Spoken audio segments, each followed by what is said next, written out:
Hey, everybody. This is Dan Nolan, the managing broker of EXIT Realty Solutions out of Cherville, Indiana, happily serving as a dual state license like most of our brokers, both sides of that Illinois and Indiana state line.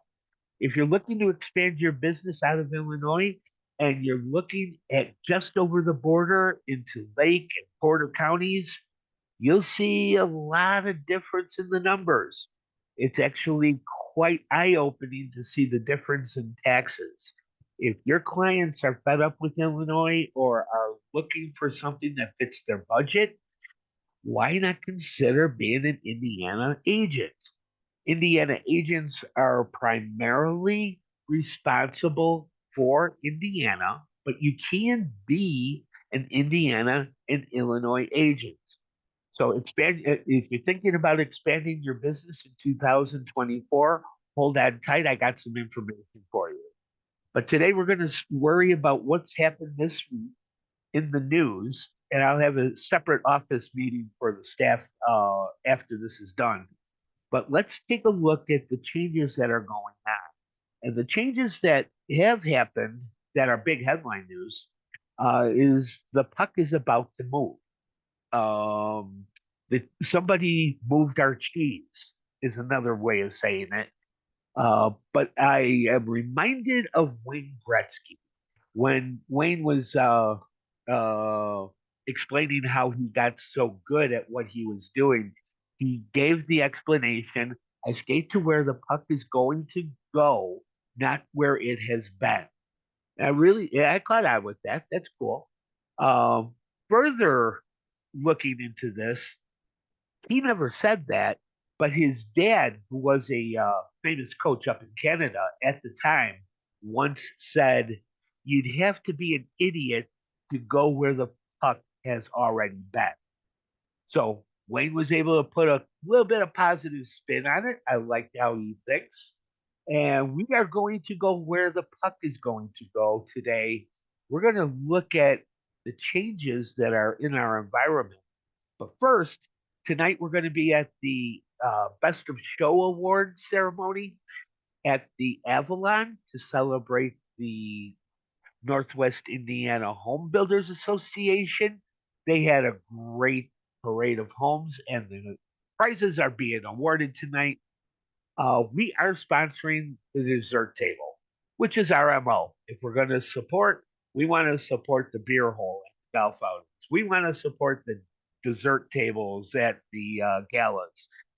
That's how you'll find us. But we do want to support everyone in this industry, not just buyers, not just sellers, but the home buyers, the title companies.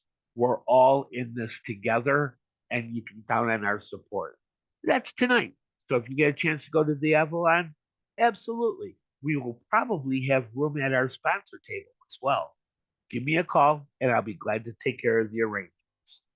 Now, as far as the news this, we did have an awful lot. The way you pay to buy or sell a home is about to change. And that's the Berner Sitzler uh, lawsuit that was filed in Missouri. Uh, the jury came back and said that there was some impropriety going on, that it was unfair to have the seller also pay the buyer's commission, which has been in effect for the last 15 years. And these changes were put in effect 15 years ago to stop money laundering. It was an easy way to track all the money so that we could make sure that there was no cash outside the settlement statement that was being exchanged. That was a great change. However, coupling the buyer and the seller commission was a point of concern for several people in Missouri. 10 years after they sold their home, they decided that that was unfair. The courts have heard the case. It was the preliminary case.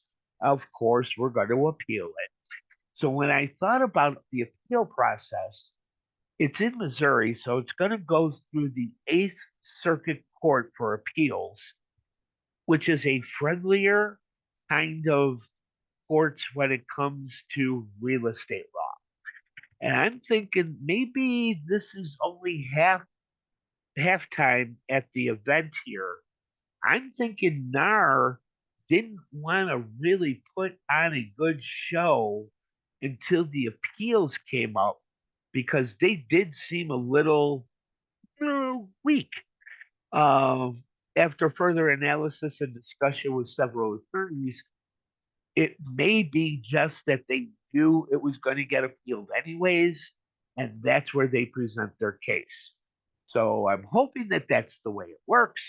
But right after the settlement came out, the CEO of NAR decided it was his time to leave the industry, and he took an early retirement. He was scheduled to retire at the end of the year, and he kind of moved up the timeline to right after the settlement announcement.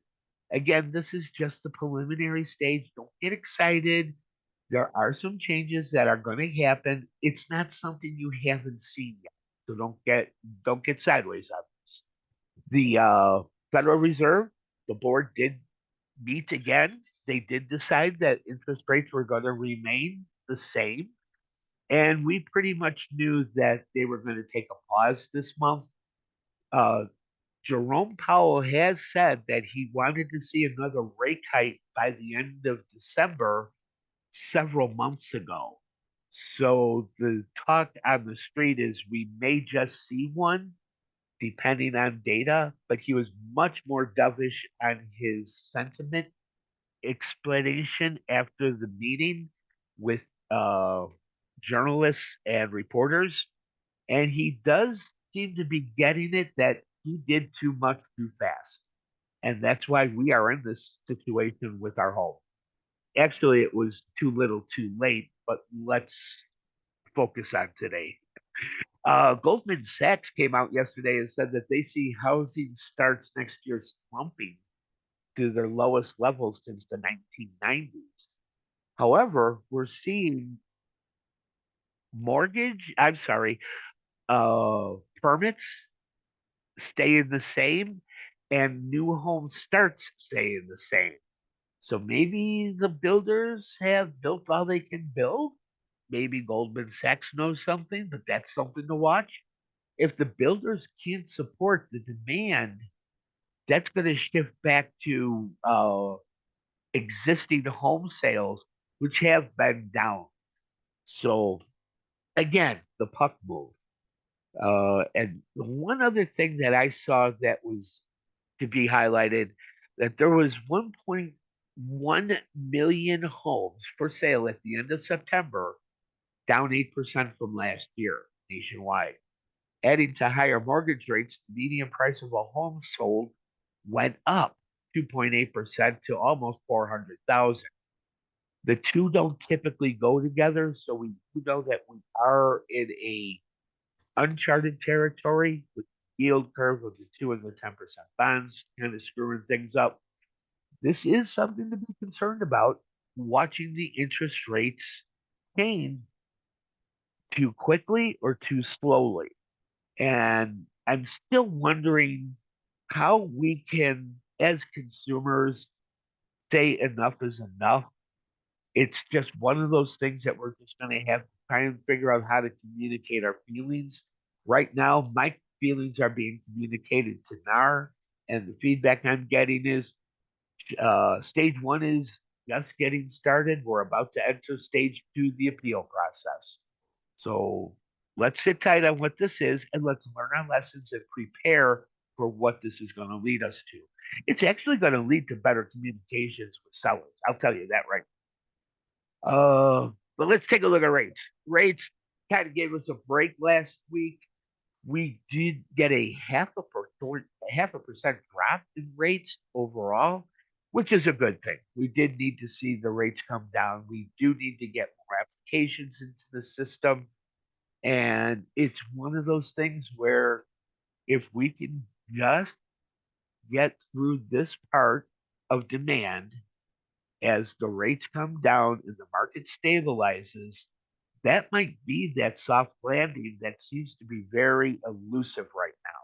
But with sticky home sales, and sticky home prices, it's making it very difficult and it's actually prolonging the pain. So we do expect this turbulence to trickle into 2024. It may actually extend itself through 2024, depending on how the market reacts. And if we do have a significant job loss in the market, that would change everything, which is what they want. So, so far, so good. We are stabilizing, but not at the rate that we would like. But it's not upsetting the economy where we're crashing. And that's one of the concerns that I had going into this is that too much too fast is going to crash everyone. And right now, it's slowly coming down. So longer time period, higher rates might be taking a little bit longer than what you and I would like. Let's let the market work itself out and let's watch where the market is going and be the puck and be there for when that happens. What we did find out was that the verdict, I don't know, about $41 billion worth of recovery in the Moehrl versus NAR case, which is going to be the Illinois case that's going to be decided next year.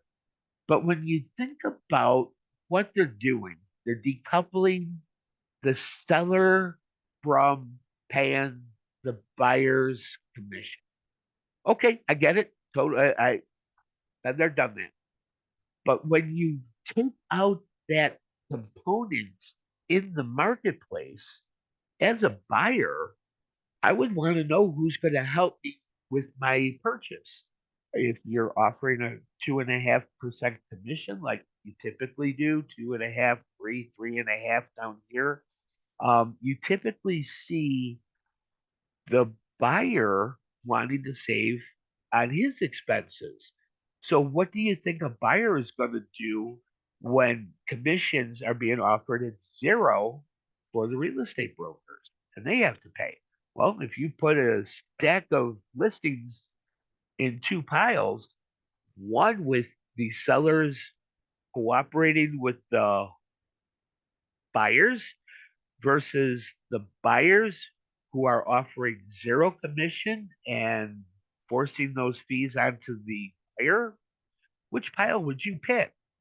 I would believe that if the seller wanted to know who was helping them, they would start with that list that says that they're going to give 2.5%, 3.5, whatever your current commission. Nevertheless, I would think that the buyers are going to be making the decision in the marketplace at the end of the day, which is where the puck is going to go. Let's see how this does shake out. But we are with, we're in touch with all our boards. They are going to allow a zero commission to be paid out. Yes, that's anti what we've been trained to do for the last 15 years. Um, it's even a common thought that the higher the commission you give to the buyer's broker, the faster you sell your house. So if you put those two thoughts together, the buyers are probably going to go with the homes that are offering help with their purchase before they even bother going to the ones without the homes that are going to give them assistance. So I'm thinking if you want uh, a longer uh, time on the market, don't offer any assistance. If you want to sell your home, cut the costs of the mortgage and the gas and the electric and the HOA.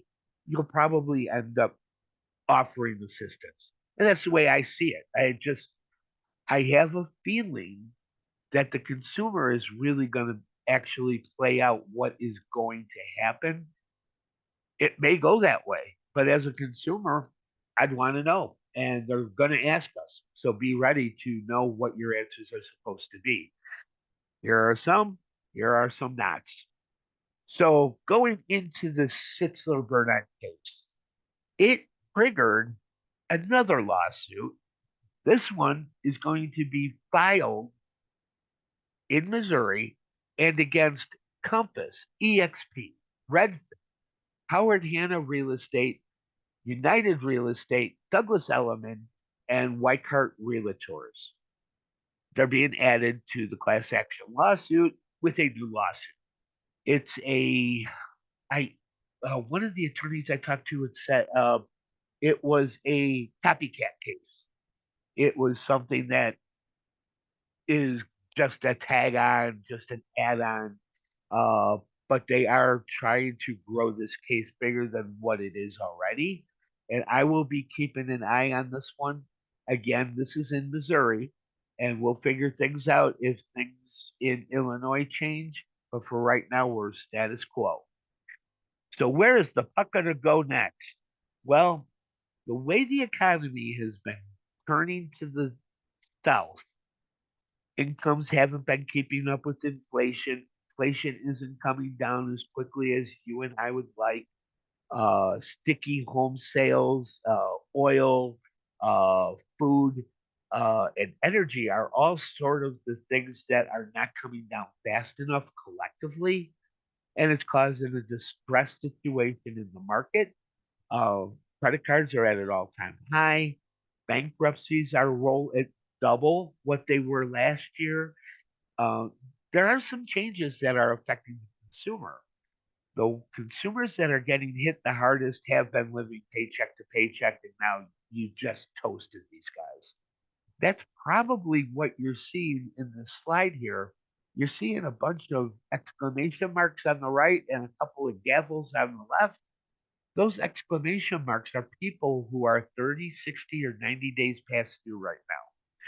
On the on the left hand side, those gavels have been sued for foreclosure already. The sheriff has come out, they've been served, they have been requested by the court to appear about their foreclosure.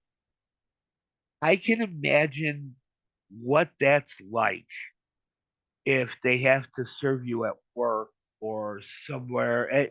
They don't typically find you at home, they typically find you somewhere else. My goal this year for 2024 is to save as many people as possible from having the sheriff come out.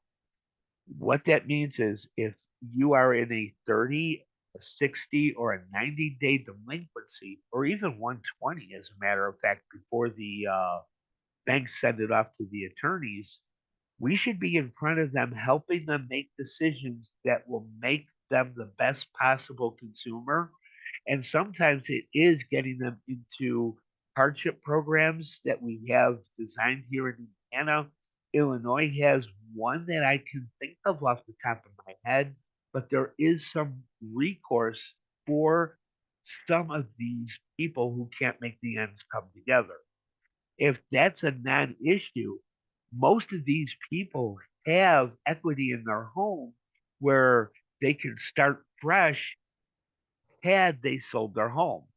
And many of these homes are not on the market yet. They don't have that piece in place, and it's going to be too late for them after things start snowballing, fees start accruing, more appraisals are added to the fees. There are going to be costs involved. It's easier to help the consumer into the next stage of their life without the loss. So you can count on us to be your foreclosure resource or your distressed property resource going forward. We're going to have a different kind of program than the 2006 2007 debacle. We've learned an awful lot since then. And we also have different situations. People have equity that they need to sell. They need to keep their records clean without a foreclosure on their records. The professionals, um, that's going to be frowned upon. So we want to help those people, especially if you're fire or anybody in the Homes for Heroes program. We want to focus on no solutions early as possible before they're off the table and expired. So if that's something that interests you, you can just give me a call. I'll be glad to walk you through that. But again, if you're interested in coming over to the Indiana side, it's as easy as going to accessindiana.gov/sign up. It is self-explanatory. There are some help videos inside the portfolio, but this is just exactly like Illinois has. They're doing the portal system. You sign up, and then you go into the PLA system, and you go into reciprocity. It's actually something with drop downs and chat and phone calls can be done very easily, and it's something that I'm glad I did. Uh, Coming to Indiana was the best thing I've done for my career and for my personal life, and I never really knew that was going to happen. And with that, I'm going to thank you for your time. I'll have more over the weekend for the crew, but I thank you for tuning in. And I'm hoping that if you see these changes are something that you want to be a part of, that you give me a call at 847-508-0652, and we'll work it through. And if you're a consumer in a really bad situation, time works against you. Give us a call as quickly as possible, and we'll show you what can be done. Have a good weekend, everybody, and I'll see you next week. Bye now.